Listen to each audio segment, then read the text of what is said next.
Ya kalau tradisi di kami di pesantren biasanya kalau satu kiai ngajar kitab 2 atau 3 kali setelah maktubah setelah sholat fardu, biasanya kalau di Ramadan tuh full.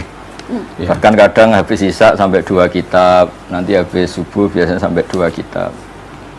Nah kalau kita karena ini untuk melengkapi orang Indonesia lah, dapat berkahnya Ramadan. Kalau kita ini belajar kitab atau membacakan ke masyarakat supaya tahu caranya, niatnya orang-orang dulu ketika puasa, atau cara pandang orang-orang dulu tentang puasa. Di antara ijazah Mbah Maimun Zubair, guru kami, juga ijazah bapak itu, kalau ngendikan sama si ingat, ihdinas siratal mustaqim siratal ladzina an'amta alaihim. Jadi kita tidak bisa soleh tanpa meniru orang-orang dulu. Kita tidak bisa baik tanpa meniru orang-orang dulu. Karena di ayat itu Allah tidak ngendikan ihdinas siratal mustaqim, tunjukkan jalan yang benar, yang lurus, jalanmu, tapi jalannya mereka yang telah engkau beri nikmat. Jadi Allah menghendaki ini ada master-masternya, seperti Bapak Quraisy punya master Habibul Qadir Fil Faqih, saya punya master Kiai Maimun Zubair. Nah setelah baca Fadhailu Ramadan versi ulama-ulama dulu, kita akan tahu cara pandang tentang Ramadan secara benar, karena niru ulama-ulama dulu. Nah, di antaranya adalah paling tidak kita dengan puasa merasa lapar, betapa sakitnya orang-orang miskin yang lapar, terus merasa menghormati makanan karena begitu nikmat. Ketika puasa kita melihat makanan yang kita sepelekan ketika ada Ramadan, ketika Ramadan spesial semua, bahkan air putih pun spesial, sekedar gedang goreng spesial. Dan itu hebatnya Rasulullah ketika muji Ramadan dengan hal-hal yang lumrah, yang wajar. Lisoim farhatani, farhatun inda iftori wa farhatun inda liqa'i rabbih. Jadi Nabi membayangkan manusia itu apapun hebatnya, ternyata kebutuhannya pokok ya makan itu. Hanya ketika buka itu senang sekali, meskipun nggak punya mobil mewah, nggak punya uang banyak, sekedar ketemu makanan itu senang sekali. Nah, di sini kata tadi Pak Quraisy cerita, sekedar menghormati makanan itu ya tahunya setelah itu. Jadi benar-benar lukmah satu makanan sesuap pun sangat berarti. Nah, di sini ada syukur yang luar biasa. Jadi nah itu kalau kita tidak baca beberapa literatur yang dikatakan ulama-ulama dulu, mungkin kita tidak tahu. Betul. Iya, Ari ingin garis bawahi apa yang dikemukakan Gus Baha. Banyak sekali sebenarnya yang ini yang penting. Yang pertama, niat ini. Boleh jadi niat kita tidak sebanyak apa yang diniatkan oleh orang tua-tua kita dulu. Ya toh? Jadi kita gabungkan itu biasa. Ala niat kata wa ala manawahu sesuai dengan niat gitu. Jadi itu berarti, dan ini penting, itu berarti ibadah kita gabungkan dengan ibadah yang lalu-lalu.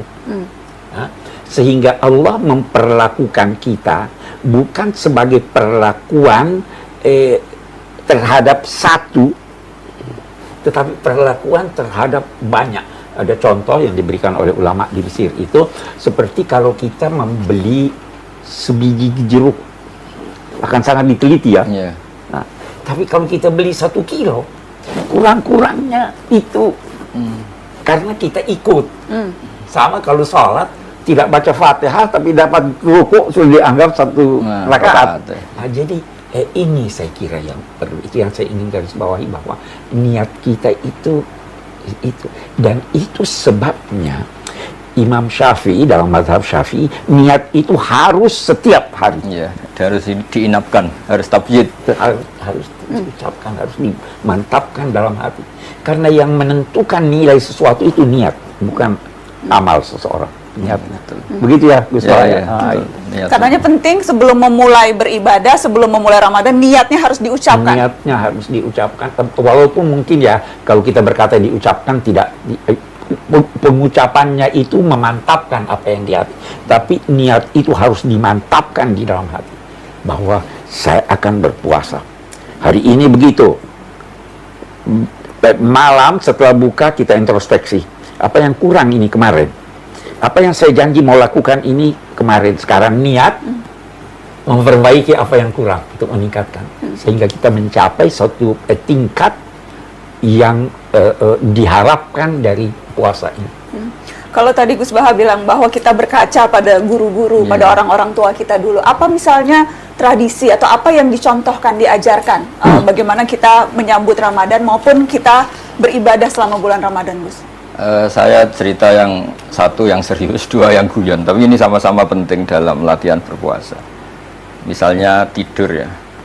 Naumus so'im ibadah, tidurnya orang puasa itu ibadah. Dulu mungkin seperti dawuhnya Pak Kures tadi, kita tidak akan sampai levelnya niatnya orang-orang dulu. Orang-orang dulu tuh bisa melihat misalnya, saya kalau sering guyon kalau ngajar usul fikih, semoga para malaikat kalau nilai kita tidur itu bukan hada tarokat tahajjuda, wa hada tarokat duha, wa hada taroka nawafilal khairat. Ini orang tidur berarti ninggal sholat duha atau ninggal tahajud atau ninggal ibadah-ibadah yang lain. Tapi malaikat atas nama usul fikih juga menilai hada tarokal ma'asiyah, orang ini meninggalkan maksiat. Kalau dia terjaga mungkin lihat hal-hal yang dosa atau ngerasani orang atau gosip, barokahnya tidur dia meninggalkan itu semua. Akhirnya dulu yang kita ngelihat tidur sebagai hal yang biasa, barokahnya membaca literatur orang dulu, kualitas ayat wamin ayatihi manamukum billaili wan naharin terus muncul karena dengan tidur meninggalkan sekian maksiat. Nanti kalau dilihat para ahli kedokteran mungkin akan memuji itu sebagai rohah, sebagai istirahat yang menjaga stamina dan sebagainya. Nah, barokahnya kita sebagai kiai baca dan umat kita ajarin terus, mereka akan tahu cara niat bahkan saat tidur, sehingga dulu kita kalau puasa tuh seneng sekali, biasanya kerja, tidak kerja, biasanya apa, tidur aja dibiarin. Yang dulu dianggap tidur jam 9 tuh buruk gara-gara semua kiai khutbah naumul so'im ibadah, dimaklumin gitu. Nah cara makluminya gimana? Caranya tadi kita jangan berpikir negatif, wah ini kok puasa kok udah baca Quran, kok udah duha malah tidur, tapi kita beri poin lah kalau ini tidak maksiat, kalau ini meninggalkan hal-hal yang buruk. Apa hal yang ingin digarisbawahi dari sini? Sangka baik. Sangka baik ya maksudnya. Ya toh Pak ya, betul sangka baik. Sangka baik. Itu inti dari keberagamaan dan akhlak adalah sangka baik. Sangka baik pada Allah, sangka baik pada sesama manusia. Bersangka baik.